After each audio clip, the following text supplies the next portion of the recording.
What's up, guys? This is Mike Loris with the next set from the Premier League Season 4. It's going to be between TL, Team Liquid, on the Radiant, and, Alliance on the Dire, and Team Liquid actually, getting the Keeper of the Light. They definitely did not expect that one to come around. Alliance instead opting to pick up the puck as well as the Chen. We see the Alliance running with a stand-in, not sure who that is, Ixu, instead of, let's see, S4, Akilota, EGM, instead of Bulldog.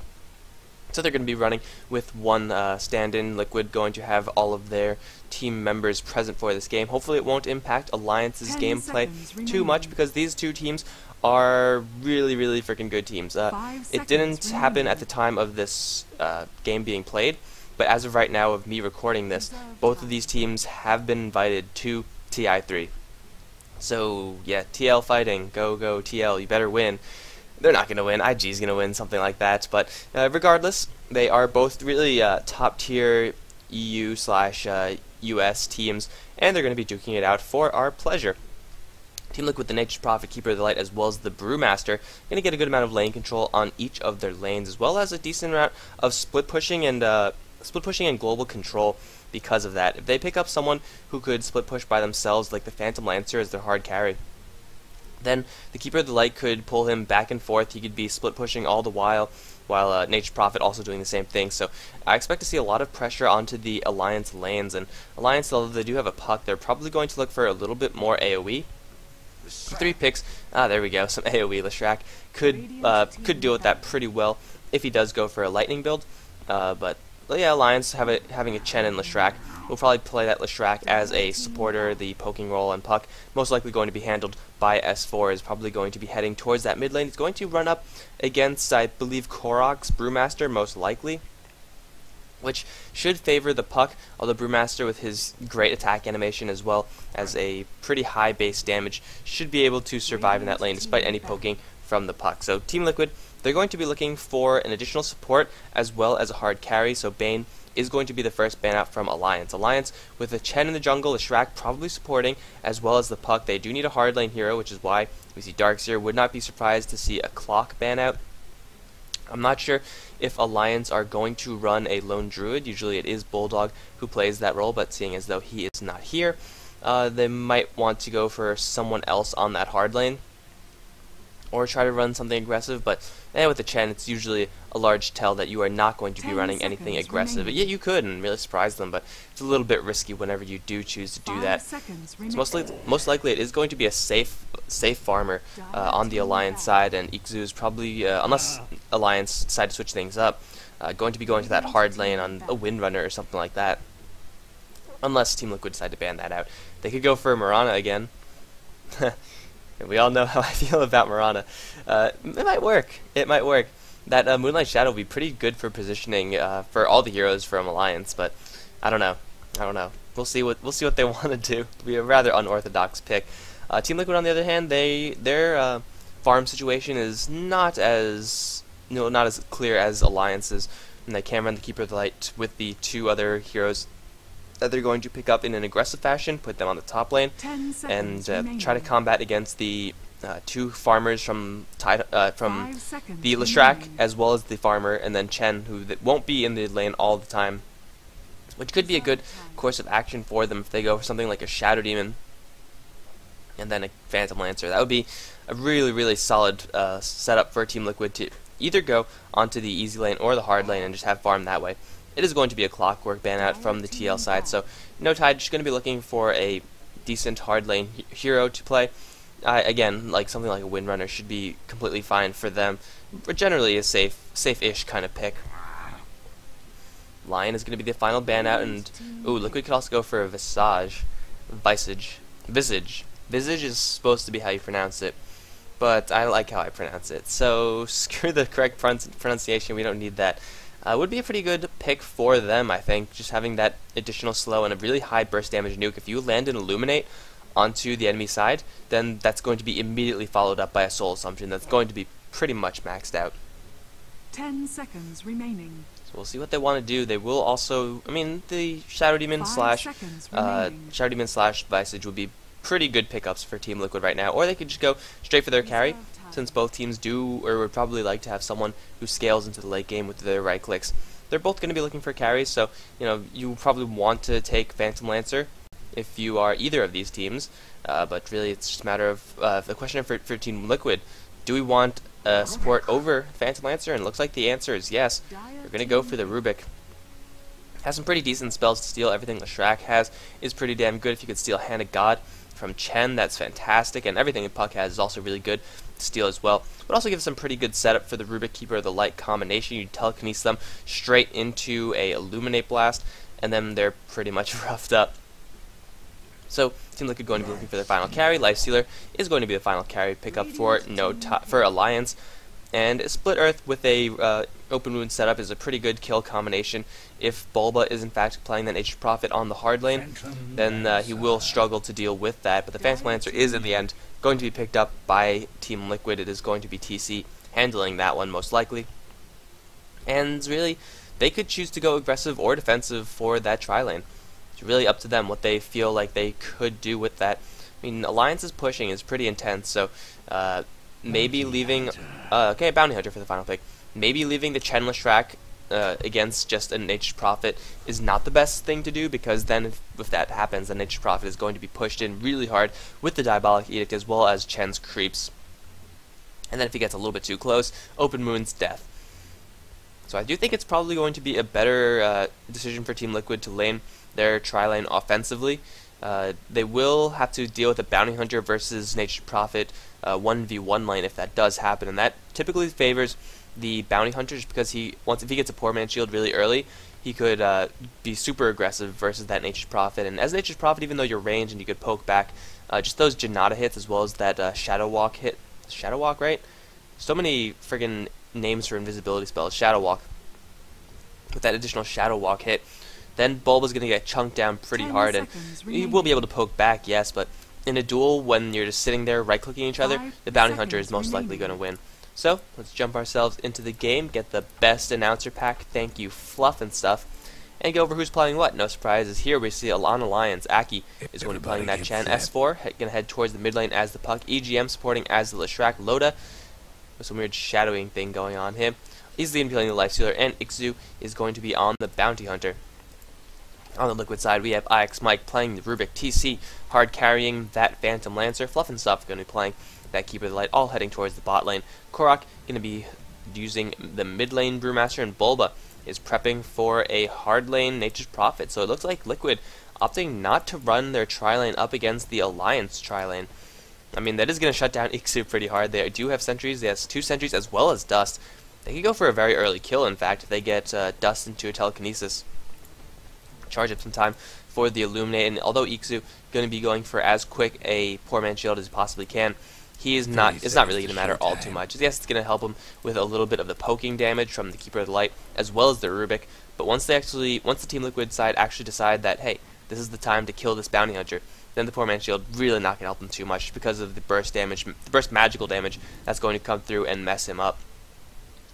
But in exchange, Team Liquid are going to be kind of giving Bulba the shaft. He's going to be up in this top lane where he's going to be going up against Loda as well as EGM. If these two heroes are together, then Bulba can't really get close to the lane. He just will not. It just will not work. He'll get his wounds open, split earth, and then right clicks to follow through. That's going to be the death of the Nature's Prophet. He might be level 2, so he could have a chance to teleport out, but it's probably going to be really slim, and it probably won't even work. So Bulba probably not going to get too much out of that lane unless EGM really has his hands full with the pulling, but we already see some Treants going to go forth and block one camp at least, and probably going to do some Lone Druid-esque type of thing. Oh, come on, you may want to make sure you block that. Okay, EGM standing there anyway, wants to bring down this Treant for a huge jump in gold per minute. Come on, just 3 more hits. EGM is going to get so much gold per minute, although Lifestealer has already picked up something with 1 creep kill, so gold per minute chart is off. It's going to be safe farm versus safe farm, so most likely we're not going to be seeing anything in those side lanes. We can see Ixu already abandoning that ship and possibly going to mess with the Liquid side a little bit with his Shadow Walk, but more than likely he's just going to abandon ship. And Bulba has done the exact same thing, realizing that he cannot do anything against that dual, two and a half tri lane on that top lane. Just going to jungle instead. Has prepped up for a lot of restoratives, so he was open for the possibility that he would run into those enemy heroes. and really try to handle lane, but he's going to be fine just with 3 clarities. He will be able to jungle his way up to, a little bit more mana regeneration if he does need it. On the mid lane, Korok is going to be going toe-to-toe with S4 as well as Ikzu, actually. Moving in, not really useful, a level 1 bounty hunter. He could hit you pretty hard with the Shadow Walk unless he decides not to break it, and then he would hit you once and do pretty much nothing. But S4 already doing a very good job at zoning Korok out. Korok is burned through all of his restoratives already. He's actually going for a point into Drunken Haze, so just to get that additional movement speed slow, I suppose, or maybe to mess with S4 into phase shifting something. Regardless, right now Korok is not having a good time this lane, needs another creep kill in order to get his bottle, and in the meantime S4 has gone for that fast null talisman as well as all those other stat items, so he's going to be right-clicking pretty hard at 65 plus 3. Korok having some trouble, just needs one more creep kill, and then he'll be able to spam up the clap and actually try to get some control there. Regeneration Rune will help him, that will give him enough mana to use one more clap, and then hopefully for him get that additional creep kill. So far S4 doing a lot better to keep Korok out, 12 for 9 versus the 1 for 1. Yeah, Korok's really having some tough times in this lane. Bottle will help, but S4 is really far ahead at this point. Orb flying through will hit Korok, and S4 being so aggressive with that, just constantly poking the Brewmaster. Good luck, Brewmaster. Good luck. Meantime, Ikzu has moved down to this bottom lane, is now prepping for... No, sentries are going to be replaced actually by Fluff. But he's trying to survive down there with the 4-man shield, not really getting all too much. Bulba teleporting up, no, it's actually Fluff. He wants to stop this push, which is very early coming in for the Alliance side. Loda going to use open wounds to scare Fluff away, and between the Centaur as well as the Edict, they should be able to bring this tower down with another creep wave coming in if they just focus their right clicks. Fluff and Stuff will send a couple of Illuminates down the line. We see Korok and S4 duking it out just a little bit, but the tower should drop relatively soon. Aki with the Centaur in the front is going to draw the aggro. No, it's not actually going to work. Fluff and Stuff, ooh, just barely managing to dodge that stun, but in the meantime, bottom lane, TC just needs one more lance to kill off Ikzu. He will find it. And first blood does get drawn by the Phantom Lancer on the Bounty Hunter. That is...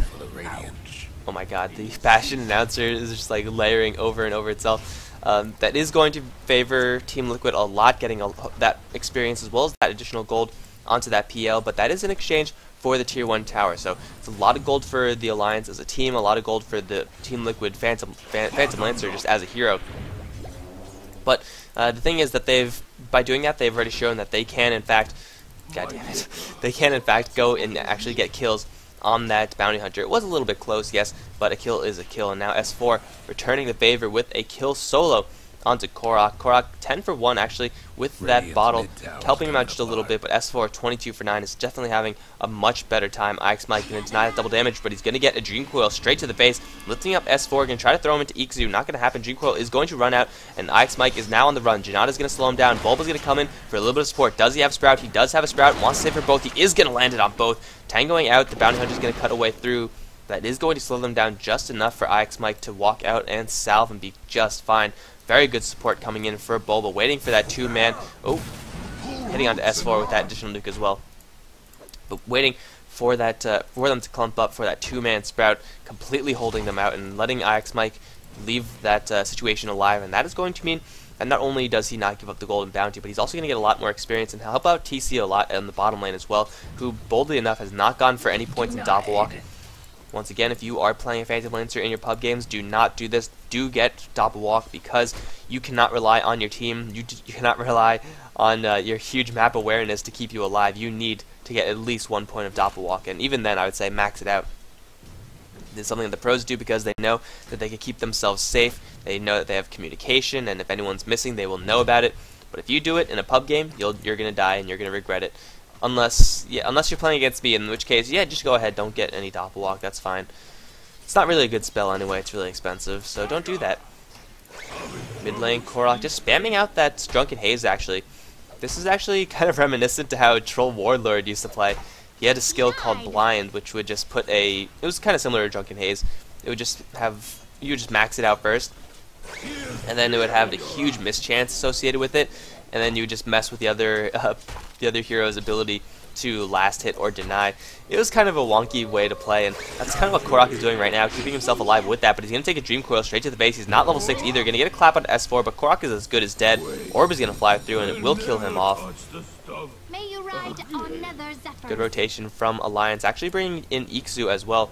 And granted, he can't really do anything on that bottom lane, but maybe Alliance now looking towards the bot lane. Level 4 on the Leshrac would put out a lot of damage versus this TL side.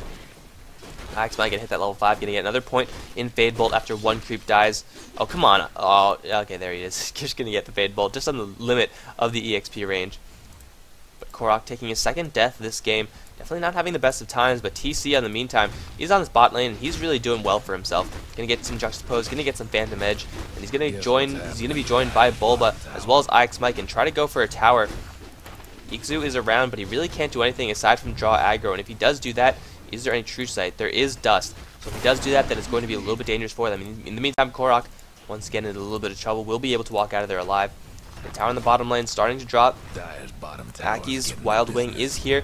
Will do a little bit of damage to this wave, but it's a little bit too late. Ikzu a little bit too far away for a deny attempt. Either the tower does go down, and immediately a new Observer Ward is placed. They want to keep TC as safe as possible. The ward will cover up in this area, so TC will feel secure to really farm in this area. Notice that the Bounty Hunter can't do anything to stop him. If the Bounty Hunter does pick a fight, then the Phantom Lancer is definitely going to win, just having a huge... Oh, Korok just barely going to manage to get that split out before he's killed by the puck, and now he's going to turn this one around. S4 is going to get lifted up from there by IX Mike. Edict is there from EGM, but it's getting split among so many units. It's really not doing anything at all. There's another boulder, and EGM is also going to drop. Aki joining the fight now. The split is almost over. EGM is going to die. No, he's not. He is going to die. Just the residual creep damage or something. IX Mike, though, is going to get his wounds opened by Loda, who has teleported in. Rage, stolen by Rubik, is going to dispel that open wounds, and he's on the run. He's going to survive as well. Where did the Brewmaster... Brewmaster got brought down by Chen. I assume that was just net into right clicks, or net into Test of Faith also works. But a 3-for-3 Liquid, with Korok just barely managing to hit that level 6 mark, keeping himself alive for long enough to kill both the Leshrac as well as the puck. A really, really good turnaround kill from Liquid on there. And once again, IX Mike, don't know how he does it, but he survived. Stealing Rage does dispel open wounds.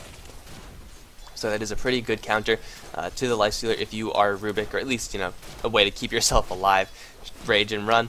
And Loda, it's gone for Power Tread, so no phase boots, so he won't be able to chase IX Mike regardless of that. Now do you see S4?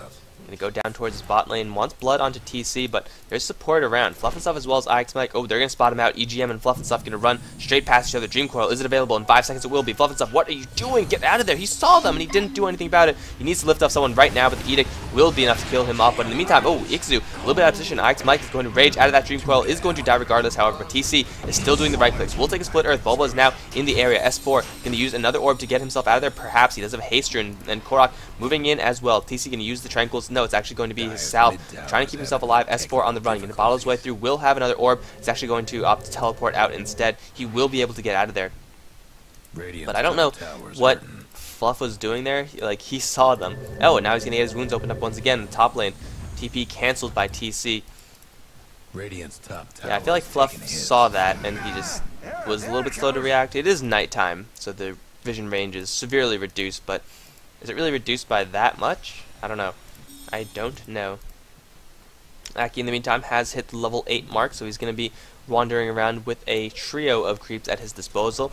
On the other end, Bulba, level 7, and Ikzu, not yet to that level 6 mark. He's going to try to stick around the mid lane, try to get a little bit more experience, but Korok is a much higher level than he is, and with 1 point in clap, he's going to zone out the Bounty Hunter from getting any sort of CS on this bottom lane. Now IX Mike has rotated in, has the spell steal, going to steal 1 point in Shadow Walk. Not really going to be very useful for him. Might be able to escape from it, but it also gives him some valuable intel. He knows that the Bounty Hunter has only put 1 point into this, so they don't really have to worry about a lot of... they have to worry more about the damage from his other spells than they do about having to catch the Bounty Hunter. But Bounty Hunter might now be in a little trouble if he gets a little bit too close. An instant telekinesis will mean the death of him. Bulba teleporting in right next to Aki. He's going to spot him out. It looks like it's not going to matter, though.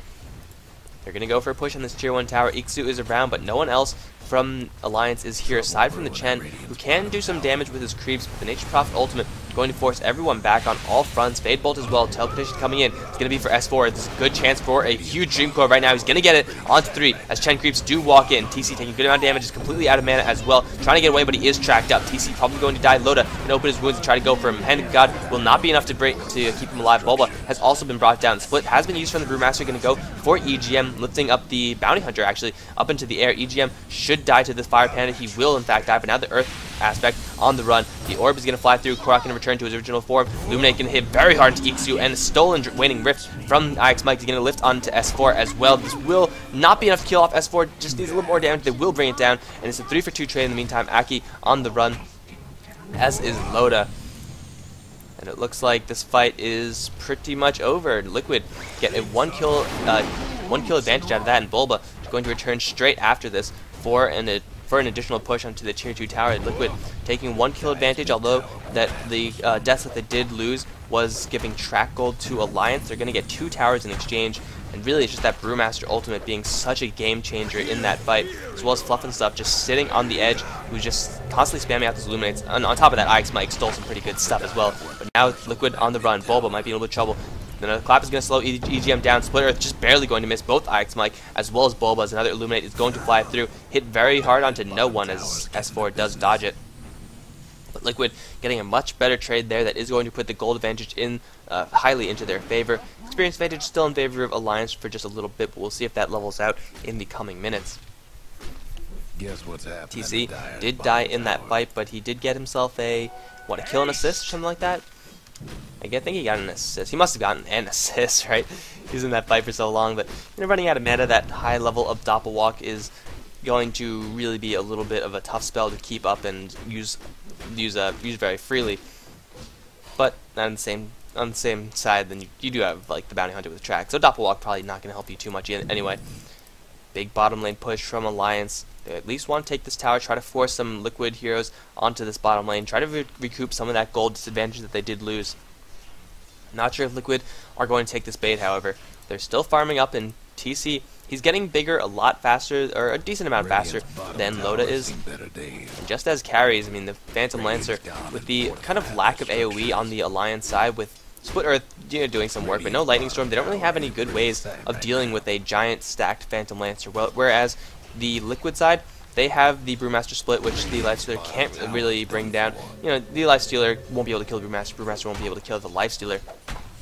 So the Lifestealer will have some free time to kind of go to town onto Liquid, but just the fact that Phantom Lancer just puts out so much more damage inherently over the Lifestealer will mean that if both of these carries continue to farm, it is in the end going to favor Liquid. Something that you have to also consider is the fact that there's going to be track gold going the way of the Lifestealer, but so far with only 1 assist, track gold really not doing much for him. Those are going to be Phantom Lancer farming it up for another 30 minutes, and then he's going to just move into the base in standard Phantom Lancer fashion. Korok has picked up his Blink Dagger. S4 should have one as well. No, he actually doesn't have one. Died a couple times. The difference is the power treads on him, whereas Korok has completely skipped that. 1, 3, 4, so died a couple more times than Puck, has fewer kills, but still has the Blink Dagger. Really, the power tread slowing that down for S4 would have had that right now if he didn't go for those treads. But he will get that soon enough. That will give Alliance a good amount of initiation, which you could see last fight was a little bit rough for them. They did get a 3-man Dream Coil to open the entire fight off, but that was just a Liquid staying a little bit out of position. I mean, they saw the Puck incoming with that TP, but they didn't decide to back up, so kind of asking for it at that point. Big smoke up from Alliance, and they want Korok dead. Korok, though, hugging the tower, smells something coming. Tactical pause. Tactical pause. Now we're going to skip through this, because we already know the state of the game, and really it's not going to change in the duration of this pause, or at least I hope not. So there we go, Bulba's going to return into this game, and there we go, 1x speed. Treant's going to possibly spot out a Roshan attempt, although looks like they're just going to run straight into IX Mike. Oh, you are so dead, man. Steal Rage and run. Oh, still open wounds. That's going to be unfortunate. Do as much damage as he can before he does go down, but Smoke Gank is successful. Alliance find a free pick-off on the enemy support. And Bulba, in the meantime, going to teleport his way out of there. Doesn't want any part of that. Korok playing it actually a little bit risky. He knows that the enemy were in his jungle, but he's going to stick around regardless. Fluff and Stuff going to fire off a couple of Illuminates, try to defend this tier 1 tower, but S4, some pretty good right-click damage. Going to bring it down fairly low. Will have enough money for his Blink Dagger now. These Phantom Lancer illusions will soon have a Diffusal Blade. Yasha is going to be the first pickup. Diffusal Blade is available for the Phantom Lancer to pick up. So Tranquils, Yasha, and Diffusal Blade 15 minutes into the game. TC is farming like an absolute monster, but yet Loda still has more gold per minute, does have the armlet, so if he could bring down some core heroes, before they actually get their key spells off, such as the Nature's Prophet Ultimate or Blinding Flash or Mech, or even the Split, which is probably not going to be likely considering you have to chain that up with a Silencer and Puck is the only way to eliminate. Oh wow, big catch from Liquid, getting a Sprout onto 3 Dark. That was the worst clap I've ever seen ever. They get 2 of the Trolls there with a 3 creep, I suppose, 3 creep Sprout. Big pickup, going to slow Aki down a lot because those Trolls are very valuable. They have a range disable. Going to find a Wild Wing which has the decent aura, but still very, very large pickup from Liquid. Going to slow Aki down so much, kind of, you know, almost akin to a death on the Chen. The TC is incredibly stacked right now. Level 11, even though Loda does have a higher gold per minute, does have, you know, more in the bank to spend. The only person he could actually kill are these 3 heroes, Nature Prophet, Rubik, as well as Keeper. I guess you could try to go toe-to-toe with the Lancer if there is track on him, otherwise you'll just stop and walk away. Brewmaster will need to be silenced by the Puck. You're not going to stun him with the Split Earth, just not going to happen. So a silence into right clicks probably won't even be in time to kill off the Brewmaster. So yeah, the Brewmaster's going to get a split off regardless, and then Loda going to force to be kited by the support heroes, which he should be able to bring down at least 1 if all things go well and if he doesn't get hit by a Blinding Flash. But it's going to be a slow push in the mid lane. Aki has a decent creep army right now, but there are more and more Treants onto the front, just forming a buffer as the Fade Bolt does bounce through. Aki dropping very, very low from this Illuminate to clear this off. This is the pain that you have to face when you're trying to face, oh, Alliance's Aki, so very close, clap, as well as a split coming in from Korak. Who does he want? He wants EGM, something got stolen by IX Mike. It's going to be a waiting Griff. Loda getting sprouted, keeping IX Mike alive, but the Infest will kill him off in the end. TC trying to go for Ixu, he is going to pop that invisibility. Dream Coil only onto TC, he's going to be forced to stand and fight. He does have 11 Majesty charges, another Illuminate flying through. Aki very weak on the run. Loda still alive in this fight, going to try to go for TC. The open wounds onto him will slow him down the track, revealing everything, and it's 3 down for Liquid, only 1 down for Alliance, but Korak returning to his main form, gonna get a clap as well as that kill onto that life stealer. Both Ixu running away, just a sliver of HP, as does Aki. I believe EGM went down in that fight, but Alliance take a slightly better fight in that game. You could see the weakness of the Phantom Lancer being a soft hero still, has not picked up any HP items quite yet, so he's very, very easy to kill if you do manage to get that track. And now we do see a Maelstrom coming up from, looks like the Radiance Courier also died. Okay, so yeah, the Maelstrom will help them deal with those Phantom Lancer illusions, and Phantom Lancer, if you track him up, he should be fine, although you can Diffusal Blade off that track, I believe. You should be able to. You can Diffusal Blade off Dust, you should be able to Diffusal Blade off track as well, so you can save him in those situations, but still, he doesn't even have 900 HP. He's very, very soft at this point. Bulba should have more than that. Yeah, Bulba even has more HP than that, so Phantom Lancer going for full glass cannon mode thus far. Team Liquid do defend their tier 1 tower. They managed to pick off Aki in the beginning. That would have been a much different fight. There would have been no Hand of God. Mech was already used at the beginning, trying to keep Aki alive from all the poke damage he received. Illuminate, Nature's Prophet ult, as well as Spirit Lance. But it is 10 to 11 right now, 19 minutes into the game. Relatively even still. Gold slightly in favor of Liquid, but the experience slightly in favor of Alliance, so no huge advantages going either way. I feel like Alliance should have been a little bit more aggressive with their pushing. I mean, they're trying at this. They're trying, but they did do some decent pushing with the tier 1 top as well as the tier 1 bottom. But at this point, with Fade Bolt, with the Treants to get in the way as well as trying to push up against a Phantom Keeper of the Light ever, it's gonna be a little bit difficult for them to actually use the pushing that they do have. Yes, they do have the Chen. Yes, they do have an Edict. But if you don't have a creep wave, it really is difficult to get that push going. You can see a Force Staff coming up from Bulba. It's going to be another tool that Liquid are going to use to keep themselves away from the Lifestealer, who's currently hiding into S4. And it apparently is lagging whenever I click on this, so that's interesting. S4 looking for a grenade bomb onto whoever he could find. Next bomb, I mean. He's going to find IX Mike, and IX Mike can lift Aki up into the air, but he is going to die very, very quickly. Here comes Korak with the split, Nature's Prophet ultimate as well. They want EGM dead. They will get EGM down as well. Fluff and Stuff, though, going to take a one-man Dream Coil, going to get Force Staffed out, does have a mech, and another Sprout going to hold Loda out. He's going to try to teleport away. Is there enough damage? Yes, there will be enough. Someone got lifted up into the air, but they get sent back to the base by Chen. It is going to be Ixu who got saved there. Aki, once again, going to slip away from that fight alive. Hand of God being used, Mech not being used, but IX Mike is going to be the only casualty of war there. The Sprouts from Bulba this game. Oh, they want Aki. They're going to find Aki as well. Did not realize that they knew where he was. Wait. Okay, I thought he gave Aki a hand of Midas for some reason. No, they're gonna kill him. That's forward. There you go, big 190 crit. And that is going to be a entire team wipe, with the exception of Ikzu, going the way of Liquid. Liquid really, that 4 staff keeping Fluff away from the Lifestealer, and then instantly following that up with a Sprout on him. Man, that is definitely not the best way to deal with the Lifestealer. You just be like, oh, they have a Lifestealer, we'll pick a Nature's Prophet and Sprout him every time. It's a little bit risky, but hell, if you could pull it off, then that is such a great tool, because the Lifestealer is going to, he doesn't have any way of getting out of there. He sold his Quelling Blade if he ever had one, doesn't have any tangos. Now Ikzu gonna get sprouted in. They do have vision of him because of the gem onto Bulba, but Ikzu, he knows he's dead. Gonna get a track on Bulba. Here comes Loda, however. He's gonna try to go for Bulba with that open wounds. Instantly, it's gonna teleport out, though. He's not gonna have enough damage. Now Loda is gonna be in a little bit of trouble. IX Mike lifts up into the air. Here comes Korok as well. S4 gonna get a 2-man Dream Coil, 3-man Silence as well. He's gonna bring down IX Mike. There's the Infest out. Wow, that escape was baller as hell. S4 throwing out the orb, and then right before he jaunts to it, the Lifestealer jumps in. That's classy. I like that. That was pretty cool.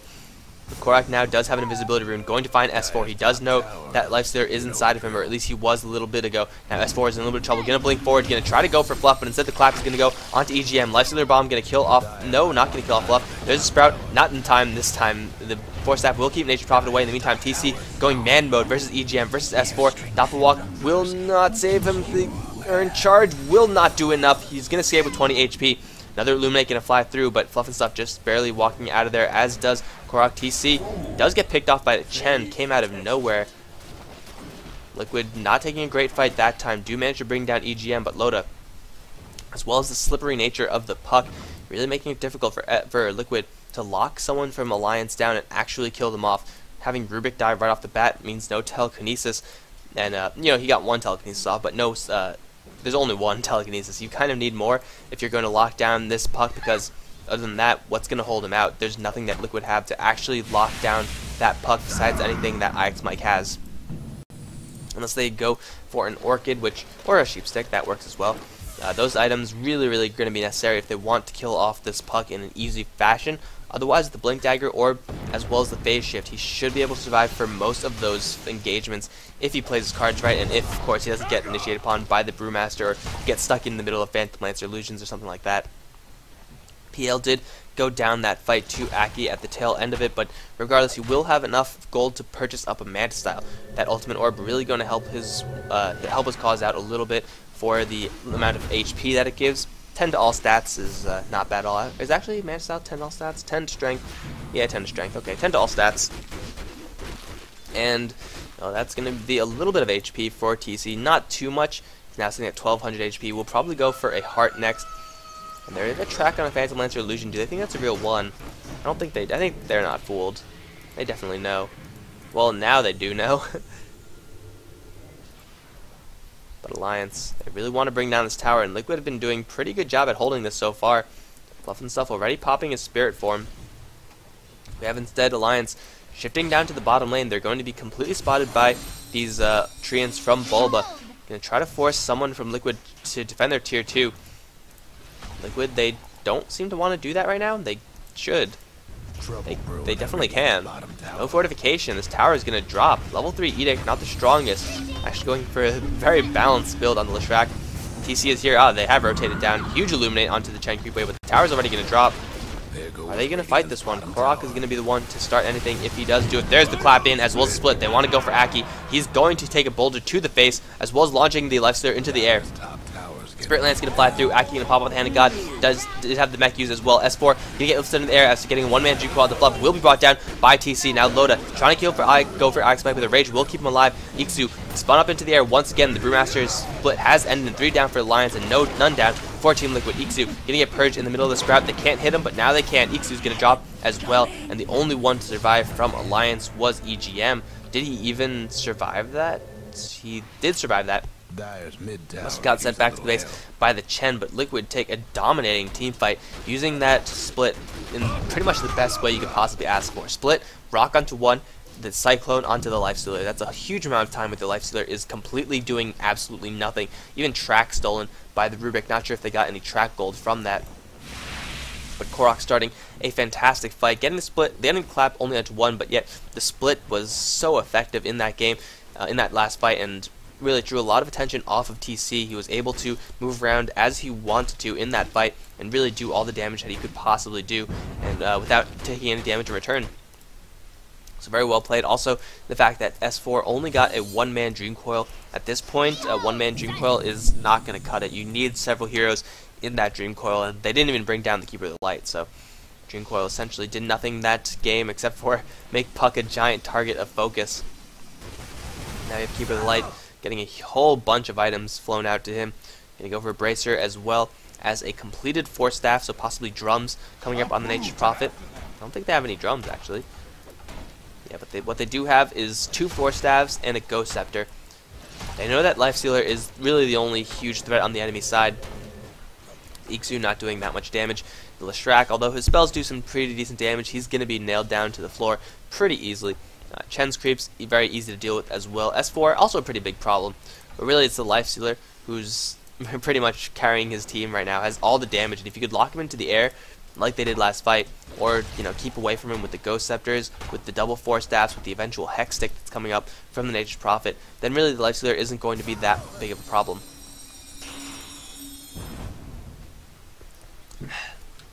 Alliance.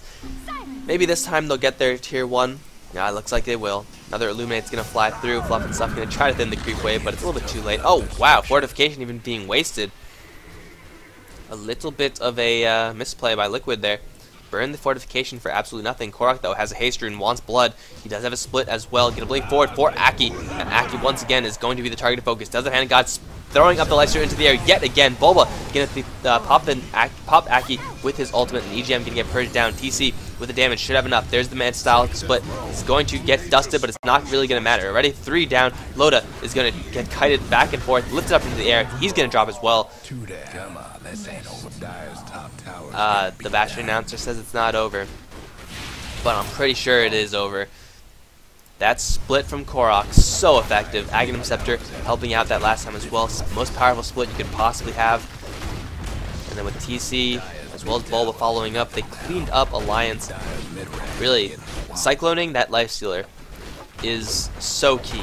It's like pretty much more important than getting a stun onto whoever you're trying to kill. And hell, it worked out. Liquid taking this game 1-0 over Alliance. So we're going to be moving on to game number 2 as soon as this game does in fact close. Looks like there's going to be a little bit of obligatory fountain farming before this game ends. So thanks you guys so much for watching, and thank you for your support thus far. If you enjoyed it, like, comment, subscribe. If not, let me know why. Other than that, I hope you guys have a good day. GG. GG! That was the fastest score screen I've ever seen in my life.